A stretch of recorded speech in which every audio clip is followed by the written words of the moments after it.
Good afternoon, everybody. It's 12:30. It's Wednesday, and that can only mean one thing. Well, two things, really. You might be having your lunch, but the second thing, of course, it is the weekly home games with Lancat. And with me, the third or fourth choice presenter for Lancat Home Games, I'm joined today by the multi-talented Clémence Chatelin from Paradigm Norton. And we just had a laugh about pronouncing your name correctly. Did I do all right? Yes, you did very well. Thank you. Did very well, because it's it's the Fife accent. It kind of takes any form of nuance out of most phrases. We'll go live to Clémence straight away and find out how you're doing. How's lockdown treating you on all those kind of things? Where are you in the world? Because there's a wee story, isn't there? Yeah, so I'm actually based in Bristol in normal days. But we went to see my partner's family in Scotland on the Isle of Skye at Christmas, and we've been there ever since. So we're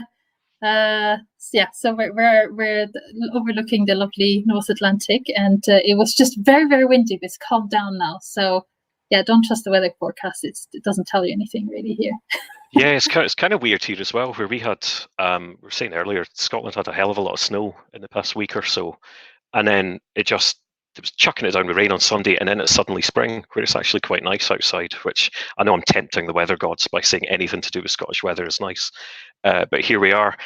No, but we're delighted and very lucky to have Clémence on Home Games this week. She is multi-talented. If you've seen her profile online, speaker of, I think, fluent in 5 languages. Maybe actually we'll do a wee game on the sidebar and the side chat. If you can name all 5 languages, I will sort you out with a free guide, a free Lancat ESG paper. Hashtag marketing. But Clémence is a senior financial planner at Paradigm Norton and all things expert in ESG and sustainability and all those kind of things. So do you want to give us a wee overview of what it is you do, how you got into financial planning in the first place, a bit more on your background and what brought you to the UK and all those kind of things? Yeah, so I'll just get started with what I do now, and then I go back in time. So I am currently senior financial planner at Paradigm Norton, and I also head up the sustainable investment sort of research and development for the firm. And I got into this because there's various reasons. First, I really liked finance in the sense that it sort of makes the world go round money. If you have a question about why something is the way it is, follow the money. Usually will give you answers of why things are the way they are. And also, I grew up in the south of Germany, in Stuttgart, which is in Baden-Württemberg, which is the region next to Bavaria. It's not Bavaria. Not all Germany is Bavaria, even though we all wish it was. Well, some Germans wouldn't, but tourists maybe. And I remember living through the 2008 financial crisis, and the town I grew up in is very well known for building Mercedes cars. I mean, we have like one of the largest factories. The factory itself is as big as Monaco, which basically is just 1/3 of the town. And instead of firing people and people being all, just people being stranded, not being able to work and put food on the table, the company and also the state, but the company decided to do short work weeks, which they've done again for this time around. And it just meant that, nothing bad really happened. Everybody got still to go to work, albeit with a lower salary. And people, children could still go to school and afford lunches and all that. So I thought, that is great. That is a really great way the state and companies can talk together and have a positive social outcome. And then also studied at a university which is very well known for its activism on social issues. So my background, I guess, let's go back. I'm French. I grew up in Germany, and I went to China to do a year abroad to teach English. And I met my current partner there about almost 10 years ago. And then he said, if you want to study anything that has to do with China, you should go to SOAS, the School of Oriental and African Studies in London. It's a very small university, 5,000 students, 150 nationalities. You basically get to meet everyone. And the way the courses are built also is that you'd meet people from all sorts of other classes and courses. So you'd have a PhD in some sort of, I don't know, South Asian history who'd be doing a Vietnamese course, and you'd be in their class because you're also studying Vietnamese or something like that. So it's really great. And obviously SARS has been massively campaigning for like bringing cleaners in house, so they have fair wages and good benefits. And in London, if you hear some drums and close to Bloomsbury and a moat of like a mob of students, is usually SARS campaigning for like free something. Usually no student fees or whatever it is. And then I decided that I wanted to study finance. I went to Bristol for that because it was half the price of any London masters. So and then I arrived at Paradigm Norton, and within 6 weeks I went to the Wordstone conference. And I thought, why don't we have portfolios that do good stuff in the world? And head of philanthropy at the time, Richard Charles, which maybe some of you might know, who's now retired, he said, well, go on then, do it. So since then, I've just been sort of, given the keys to the bouncy castle, and I've been bouncing ever since, like a happy child. So that's my background, and that's how I got to the UK. Oh, fantastic! And just want to interrupt the conversation to of course, the important matter of the quiz that we've got going. John Delaney, both John Delaney and Mark have spoiled this for various reasons. John has got it right first time: French, English, Italian, German, and Spanish. And Mr. Paulson, the gaffer, ruined the joke because the guide is free anyway. Yeah. Italian is wrong. It'd be Mandarin Chinese. But I thought you said it was Italian to me. No, it's Mandarin Chinese. So Mandarin Chinese. So he did say. But it's almost right. Yeah.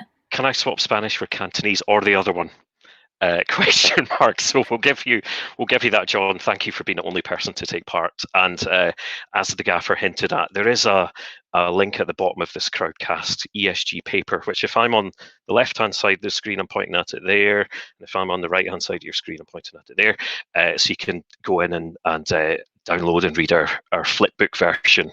And Alan, thanks very much. It's putting in a link in the chat as well. So we've got people in the sector working for us, which is absolutely wonderful. So a little bit of background, I think, from me. So loads of you who are in attending today will have seen that we put out an ESG paper around about a month ago or so. It's 3 or 4 months in the making. We did some research with our advice professional panel, which was how I ended up speaking to yourself a few months ago, Clémence. We did some consumer research with YouGov as well, and put together a paper which is free to the sector, supported by Schroders. Just a little bit of background to the paper. We had become increasingly concerned at the ubiquity of the phrase ESG for us had become this big kind of amorphous catch-all phrase for loads of different potentially conflating things. And the financial services sector has done what it's always done, and understandably has always done, has gone straight into solution mode and product mode before fully understanding what the dynamics are, what the real demand is, what the implications are in regulation, and all those kind of day-to-day practical things. So there were a number of issues that we wanted to research and unpick and get to the bottom of, and that's why we have you here as well, Clémence, is to try and continue that conversation. So if you're interested in reading a bit more about our research, we're not going to talk too much about that today, then give that paper a wee read and download and give us your feedback. I want to come back to that because I want to get on to what it is you do on a day-to-day basis in terms of portfolio construction and proposition construction and stuff like that. But I just wanted to get your view as someone who is very much a domain expert within the sector of sustainable investing and ESG investing, and what does that mean to you? And do you share some of my concerns and some of the Lancat's concerns that we're in danger of losing sight of some of the issues, or it's in danger of becoming a bit too complex? I think, I think the reason why things might get too complex, and still see people sort of inventing what it means. Don't like that. Is that the fundamental issue we have in doing ESG investing goes back to what companies actually disclose, and there's no one set of standards as to what companies have to disclose, definitely across jurisdictions and sectors and everything.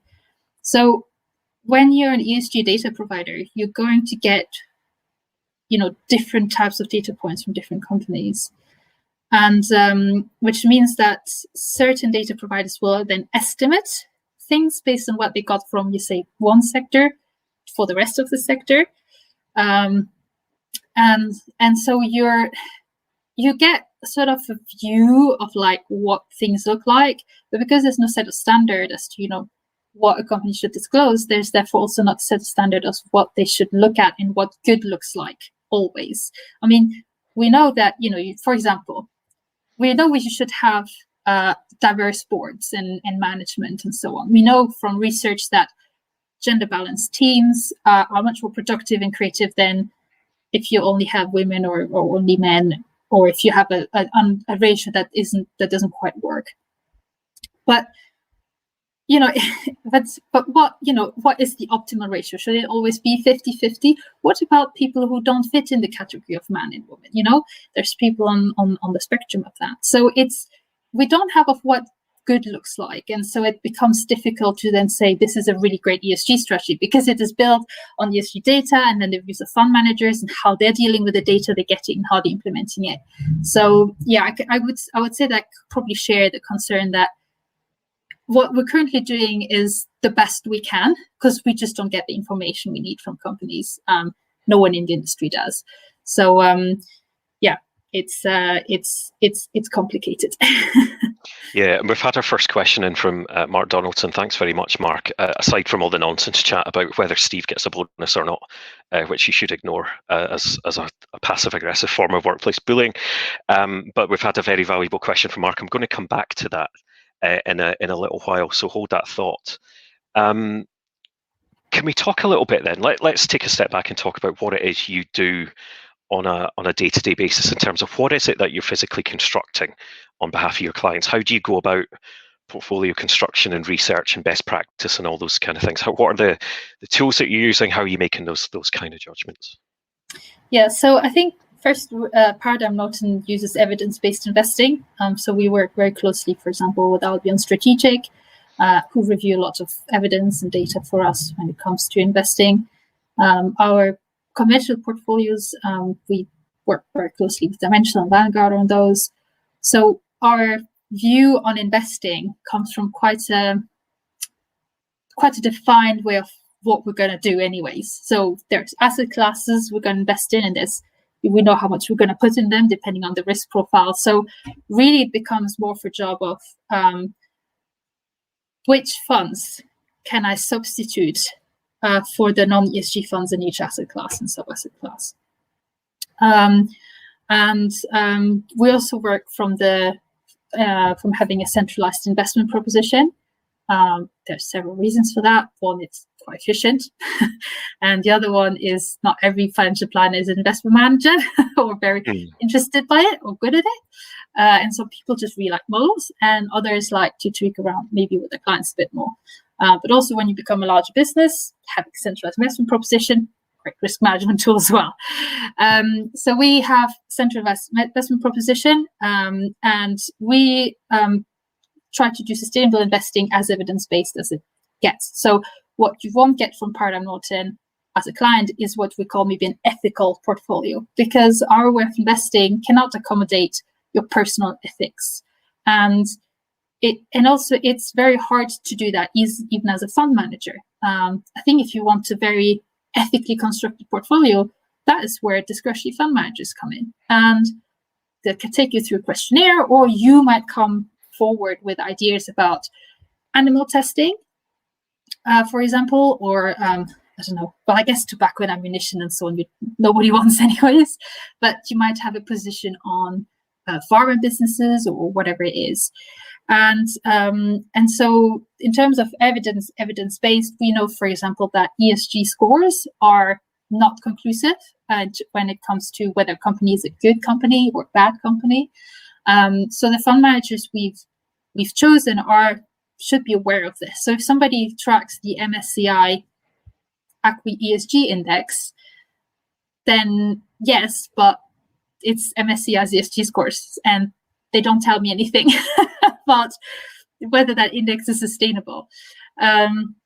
So we've worked with people who will, might take data from MSCI or Sustainalytics and so on, but they will take underlying measures like, for example, carbon emissions or whatever it is, and then construct a strategy based on that.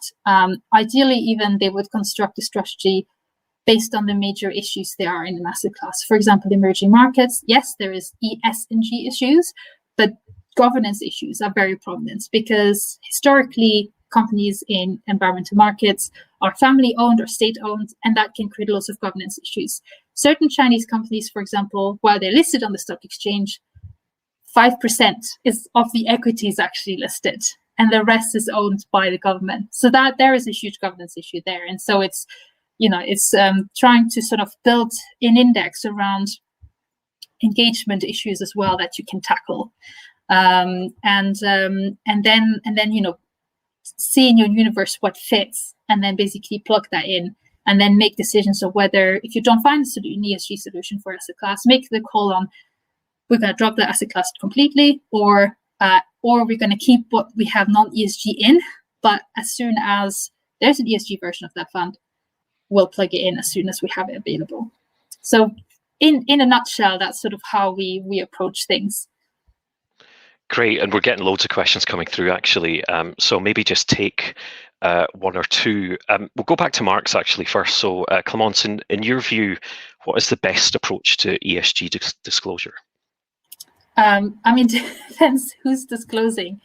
If you're a company, I think, that is sort of for the accountants to figure out. Like, if you could have the ESG equivalent of IFRS. I was speaking to somebody from PwC about this, and they said, if we had that, we could have ESG amnesty. Everybody discloses everything. We know what we are, and then we can work forwards. If you're a fund manager, the more information you can get out there, the better. From my experience, and I might be, I might not have reviewed the entire market, but I know that LGIM, as an asset manager, has excellent transparency when it comes to their ESG methodology, how they construct the index, the engagement they do. Obviously, if you go into the impact space, you have people like Webb and others who are also very transparent. They have like investment committee minutes on their website. So the more information you can give, the better, because it gives a better understanding of what you're doing, your intentions as a business and fund manager.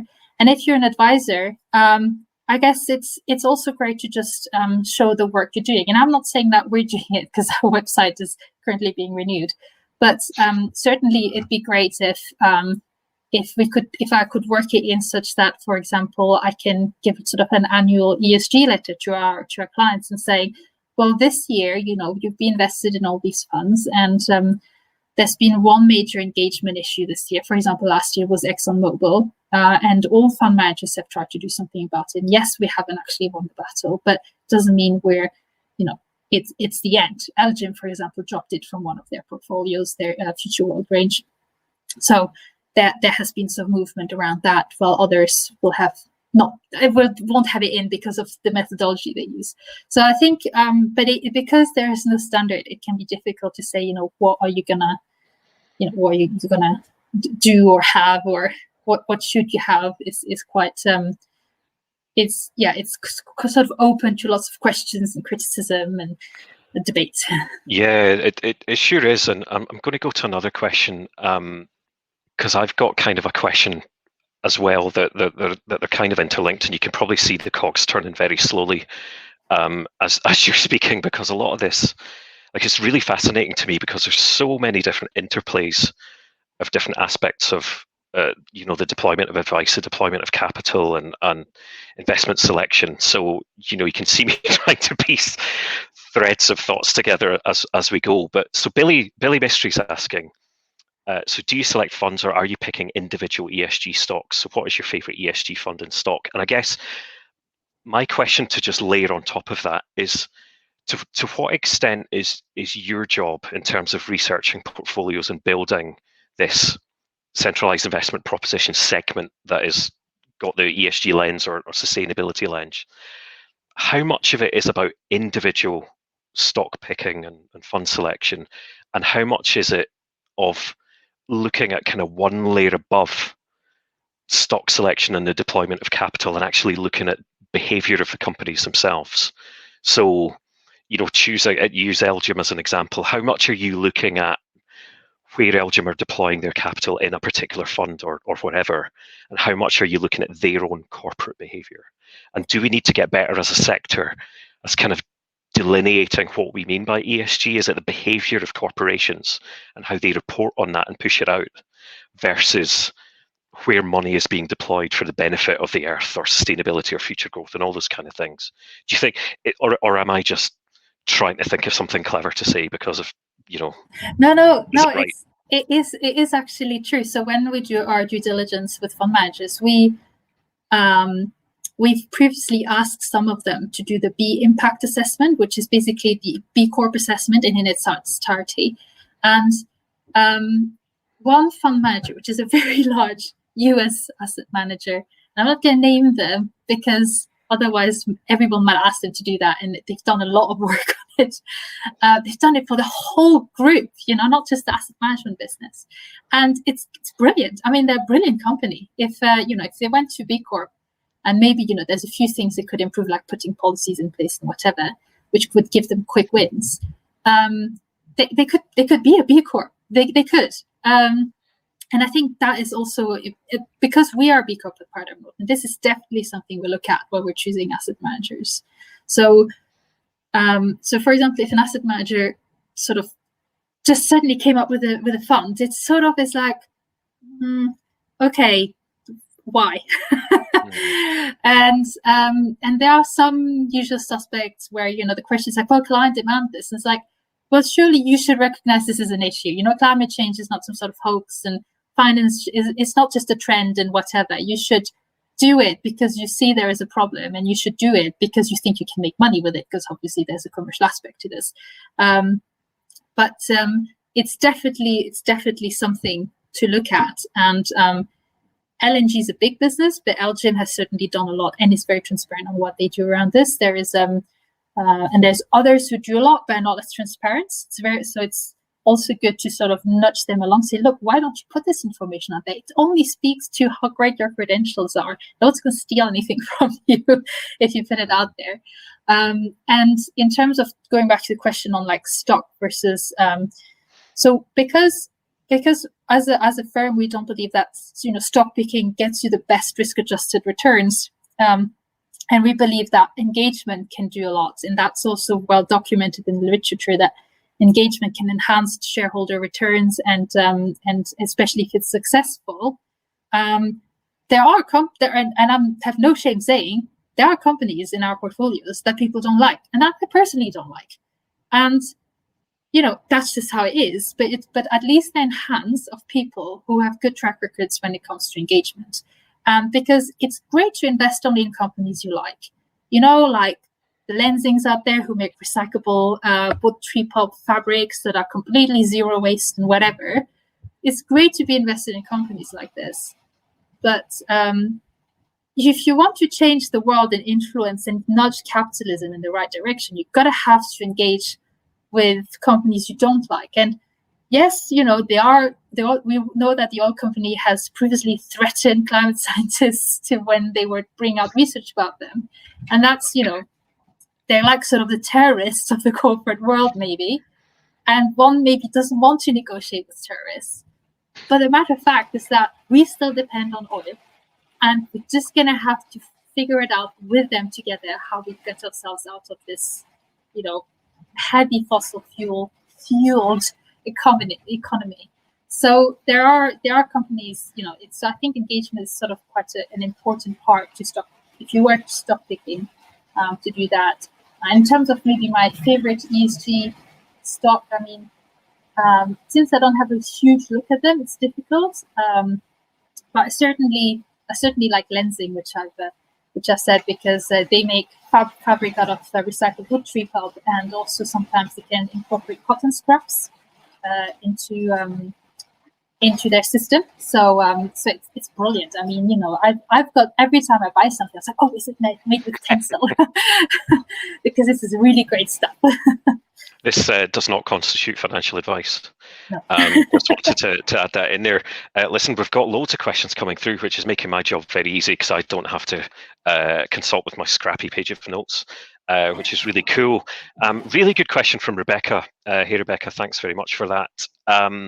So we've seen a real trend towards the adoption and deployment of passive investment strategies within the financial advice profession for various understandable reasons. And there's a huge cohort who increasingly believe that if you just buy the market, that's the best thing you can do in terms of your financial plan, and actual benefit from engaging with us is all about the goal setting and the journey and the behavioral stuff, and that's all cool. But how does and the question is, how does a passive investment strategy allow for engagement with companies about bad practice? I think that's a really good question. Yeah, so something you have to know about engagement is that large asset managers usually have larger holdings in companies, and therefore they have much more influence to instigate change with the company. Not only because they're larger shareholding, but also because if you're an index manager, you're holding companies forever, potentially. And so, and that means like if the CEO or somebody on the board is there for 10 years or 15 years, even if they're not the CEO, because they sometimes get voted down and rotation and so on. If you're, so for example, I don't know, at Vanguard, like that guy is almost your mate. Like you've known him for like years. And so having good relationships with the board and having also a clear engagement strategy, very important, allows actually to do a lot of engagement very well. So and I think when you look at when you do your due diligence with asset managers, ask them about what their strategy is when engaged with companies. And then a site against LGIM, it's like I'm doing free LGIM stuff here. They, for example, their strategies is they can't engage with 10,000 companies. They know that. They just would need a much bigger team and so on and so forth. So they say, we're going to take the 100 biggest polluters and we're going to engage the hell out of them. So they have this climate transition strategy. Great, fantastic. You have Dimensional, for example. Their strategy is based on governance. We want well-run companies. So if you don't well-run, we know that it has effects on environmental policies and issues you're going to tackle and how you're going to tackle them. It's going to have issues around social, the way you treat your workforce and stakeholders, because it all comes from the top. And so I'm not sure if you can hear this hailstorm, but it's terrible. It's starting to come through a wee bit, yeah, but it's all right. All right, it might stop in a minute. And so passives can engage in that way. Of course, not all passives will be able to divest, but divest is an engagement tool, not the main tool. And there are some products that do allow from divestment even in the passive space. If you're an active manager, it's much easier to do. But I think something that might not be well understood is how asset managers engage as well, because we don't have that IFRS of ESG.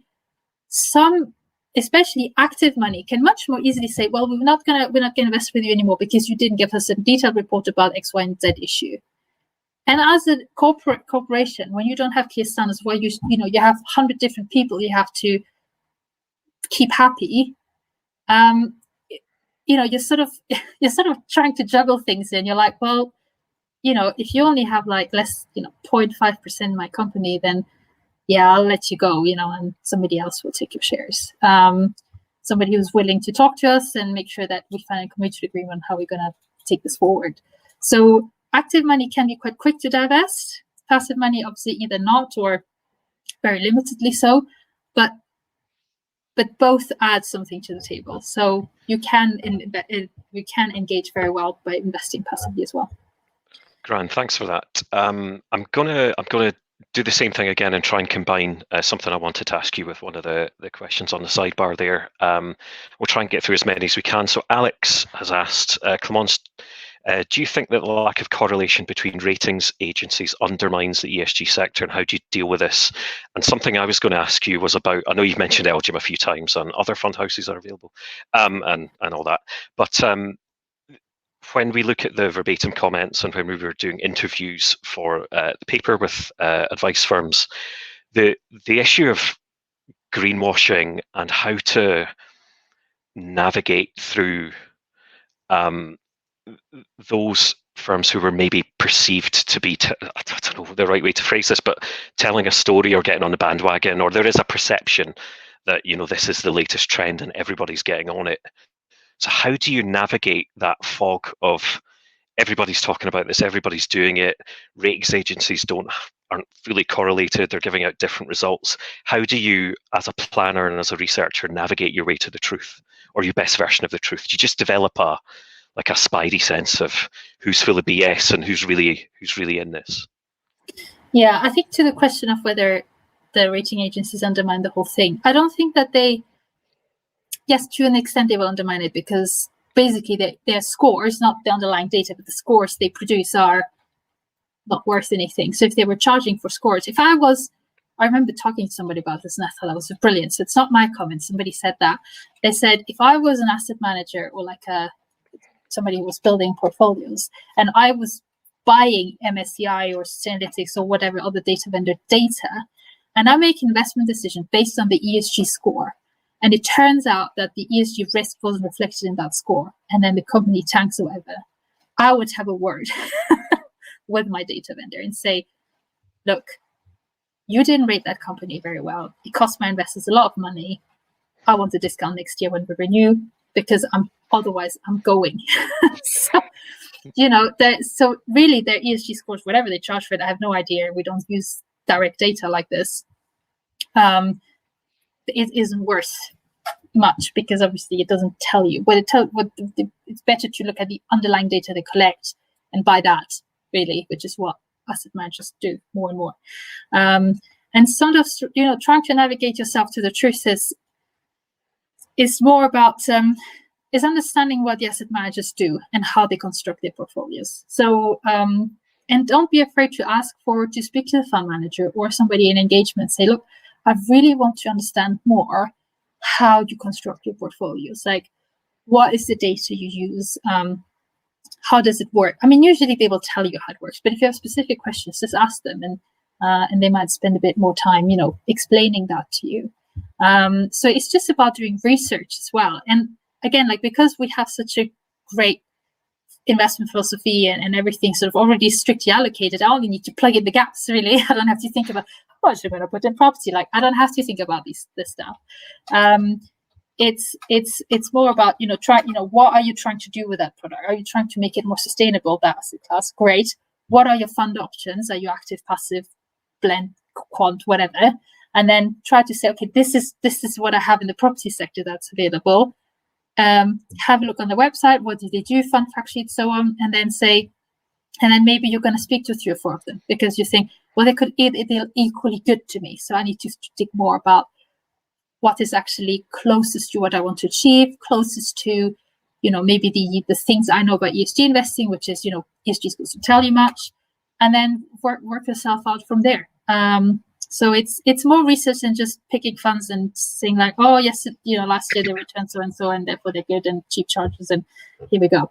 You have to do more intellectual work and research work, which I know can be quite costly sometimes, and it can be quite annoying.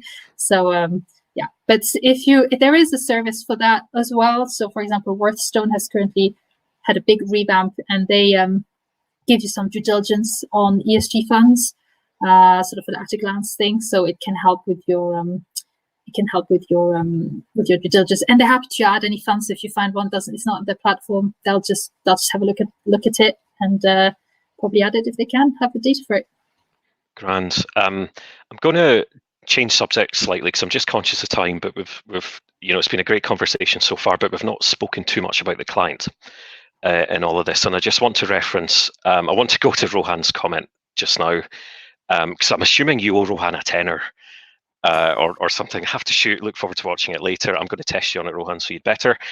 Clem's an extraordinary asset to our profession, hugely impressive. It's like you must owe him a favour. Or Rohan was conscious that he couldn't watch all of this, so he did text me a question to ask you, and it was about the fact find or the suitability phase, or whatever you would call that initial meeting, or 2 or 3 meetings with a client when you're finding out about them. What is it you're speaking about on a practical basis where you uncover whether they will be interested in a more ethical or sustainable or ESG portfolio, or however you want to band it? Because Rohan is yet to see examples of this where it doesn't feel a bit forced. And what tips would you give to just naturally uncover it in terms of the client conversations? So an excellent resource for this is Bert Asset Management. They're US fund manager, and their fund's not available in the UK, so I'm not selling anything here. But the person who is running the fund is called Sam Adams. If you're from the dimensional world, you all go like, "Oh, Sam Adams, yes, I remember." And he is brilliant at communicating the most complex topics in a very easy to understand manner. And he's done 3 short 8 to 9 minute videos on how to communicate to your clients about ESG investing, and they're brilliant. I mean, just go and watch them. That's like how to become a professional at communicating to your clients about ESG in 15 minutes, basically. Well, not half an hour, more like. And I think one of the things that he suggests is, if you have existing clients, you can say, in the case of what we do, you can say, well, you've been invested with us, and we invest according to the evidence, and we follow the small cap and value premium. We're always looking out for what the institutional world and the academics are uncovering about sustainable investing, and we've recently seen that there's been increasing evidence around investing sustainably, and how it can not only align your portfolio a bit more with your values and what you might want for the world, but also it's a long-term strategy which is good for long-term for the long-term success of your financial plan. So is this something we should discuss further, or are you interested to see what we can do? And Or just ask them, quite bluntly sometimes, you might get into a conversation about the weather, and then, how the latest news on the Times or whatever they're reading. And yes, there might be an article probably around something. And you say, well, what are your aspirations for the world? Because with COVID, it's like, oh, we're going to get back to normal. Yeah, no, but what do you hope for the future? And these are conversations you can then take further. And he has loads of ways to sort of try and start this conversation.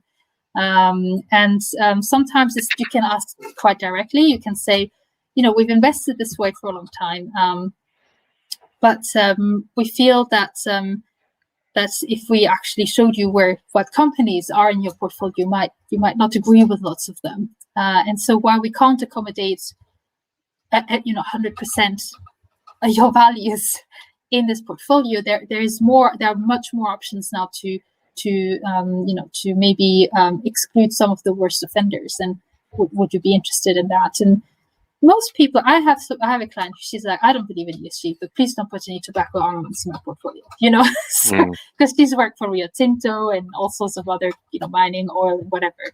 So there are various ways to approach that, and watch the Sam Adams videos; they're really good. Just to say that Lancat Mike, so Mike Barrett, he has to be good for something. So he's put a link to the video in the chat. So if you're interested in that, give that a little clink after the session. Of course, don't watch it now. We're rapidly running out of time. It's flying by. But just another couple of questions. I want to ask you about client demand for ESG solutions, because it would be very easy to, I think, take a relatively simplistic view of the world and go, well, whatever your views on climate change and et cetera, this feels inevitable. It's a huge topic within the sector and wider political and social life. The next generation are going to come through the system, they're going to acquire wealth, and it's going to be inevitable that they're going to care about this. And I guess the counterbalance or counterpoint to that is everything we've always known about political views over time is that there's a shift from liberalism to conservatism over time, and that's the way that worlds work and views work. What do you see in your day-to-day experience in dealing with clients? Are you hopeful for the future and with what you see in terms of how people are motivated and what they're talking about? Or do you share some of maybe my pessimism as people get older and acquire wealth, do they maybe become a little bit more conservative, and does maximising returns become their main objective? Tell me a bit more about the actual dynamic that you see. I think I see that younger clients it's sort of like of course I'm going to invest sustainably, duh. I would say older clients who are considered financially independent have much more thinking space for that, because they're like, well, I'm not gonna, I can give money to charity because I'm in an estate planning problem here. But I work in a team that has very commercially minded clients, and so they'll ask the difficult questions, and they're happy to sort of include that as well, because they think, well, it is very important to invest sustainably. We know that sustainable companies do better. It's just that better, that more extra return you might get if you might invest maybe in a company, and then its peer that isn't sustainable. It's not. We can't see, the research doesn't show that it translates in high returns for investors yet, because it's all about the implementation. And because we don't have a standard on how data is, reported and so on, the implementation is not standardized, and therefore we have whatever extra return it might be is just all eaten up by, all the mistakes we do on the way, basically, in fund charges and fees, obviously, as well. So, I think everyone, everyone somewhere, knows what's happening. And some people might say, oh, whatever, I'll just invest away because, it's the whole ESG thing is not robust and whatever, which I understand. But I think it also has to do personally with the fact that they haven't come to terms that their life's going to change quite drastically, and they haven't gone through the grieving process of, especially I was speaking to my stepmom, who's he's 72, and she's like, she doesn't work, but she's retired, and she's like, I'm so happy I lived during the time I did, because now you have to care about climate change and COVID and all of these things, and these are such huge systemic problems which is completely ignored for generations, and that was great. And now we actually have to face the fact that maybe one day we might not be allowed to travel as much because there might be carbon caps, and it'll be like, if you exceed your carbon budget in a year, you don't move. Who knows what's going to happen? But I think people have to start coming to terms with it, and obviously making changes in your investment strategy in your own life means you're slowly recognizing that, or maybe it's just so you feel good for yourself, and there's also that, obviously. Yeah, and listen, we're coming to the end of our time, but we've got time for two more quick questions. Because Lee Dunn, I know you've put a question there, and I don't want to leave you hanging and give you a sleepless night, so I'll get to that in a second. Just before we do so, just to say that the full HomeGames archive is available on the YouTube. So we will become a YouTube sensation later on this afternoon when the video goes up. Maybe you're watching this from the future. Maybe it's 2 or 3 years from now and you're living in Clémence's dystopian vision of a carbon cap and you're not allowed to travel for another 6 months. But please do go on and like and subscribe to the Landcat channel. That would help us out very much. Thank you for doing that. We had an absolute barnstormer last year with Andy Bell from AJ Bell, obviously, not from Erasure, not that Andy Bell. Although maybe that should be a future HomeGames. We get people in the sector who share the name of a celebrity. There we go. That's an idea. And next week we will have Mr. Paulson interviewing Martin Jennings from Parmenion. So that'll be one to watch out for too. Right, Lee, getting on to your question before we go. Clem, do you think introducing ESG into a portfolio is an issue for the client to decide or for the firm to set as a minimum standard and the right thing to do? I guess that's a really nice way of phrasing the interplay between what is your responsibility as a financial planner and to what extent is it your role to facilitate individual philosophies and ethics and beliefs? Because I think you touched on that earlier. What's your view on that? I think, and I'll be biased on this, obviously, I think it should just be a minimum standard that the firm sets. Because either you believe there is a problem or you don't. And so, and if depending on how your strategy is constructed, I don't think you're pushing in any beliefs onto anyone. I mean, most of the beliefs that are or paradigms that are being used to construct portfolios and funds are internationally accepted standards, like UN Global Compact, Sustainable Development Goals. It's not my values; it's 195 countries signed up to this.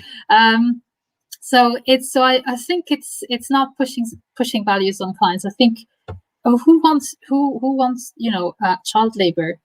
But I mean, maybe if you're in a different culture, in a different country, the conversation might be different around, human rights and society and how things work. I appreciate that, but because we have to understand that not everyone grows up with a Western world mindset and paradigm.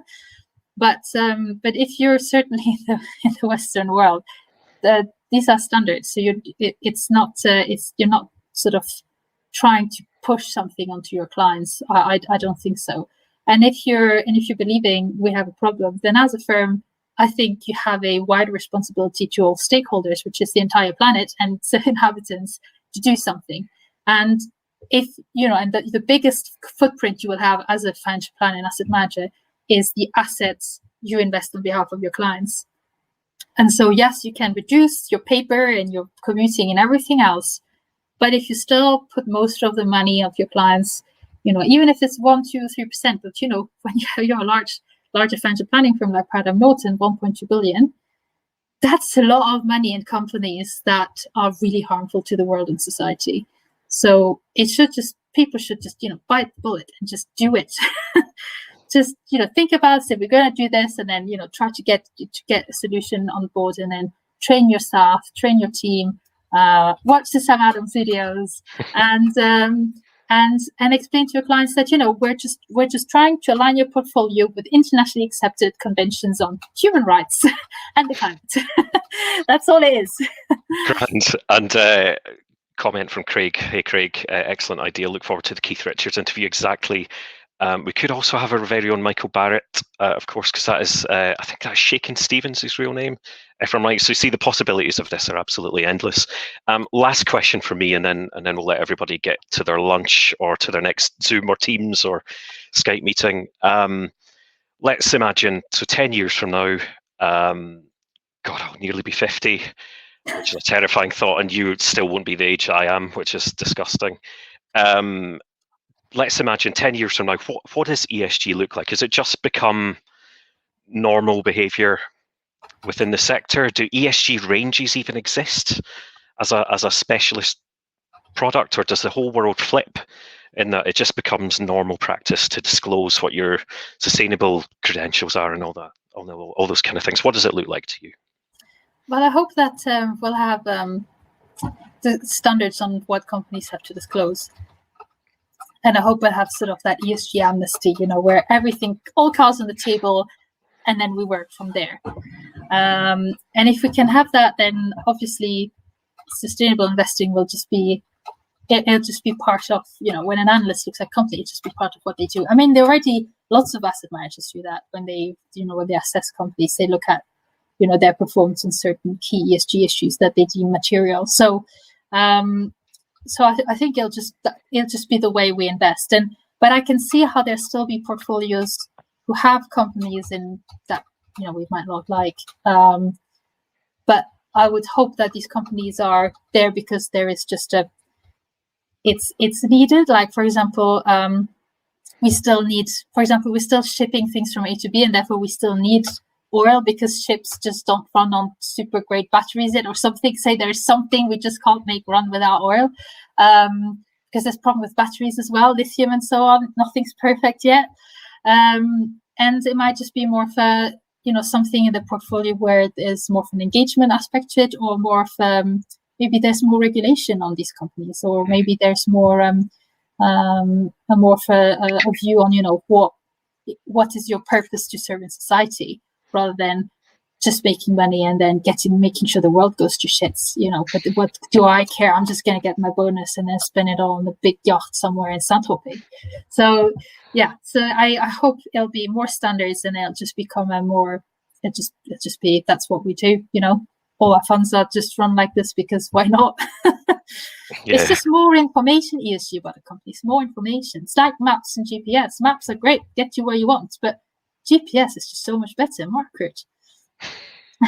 Well, there we have it. What a great note to end on. Listen, the world is a pretty bleak place just now. We're all knackered. We're all a bit fed up. But thank you very much for injecting a bit of energy into the last 45 minutes or so, and a bit of positivity. Although we do know if you rule the world in 10 years, we won't be allowed to travel on a Tuesday, but we'll get over that with Clémence Chatelin's carbon caps coming to a city near you. Thank you to everybody for staying on for the full 50 minutes or so. Do go onto YouTube and like and subscribe. And we'll join you next week, where I think the boss is back talking to Martin Jennings from Parmenion. Last thing to say from me is please continue to be nice to each other. It's a difficult old world just now, and don't go arguing on Twitter and all that kind of nonsense. Be kind to each other, yeah. See you later. Bye-bye. Bye.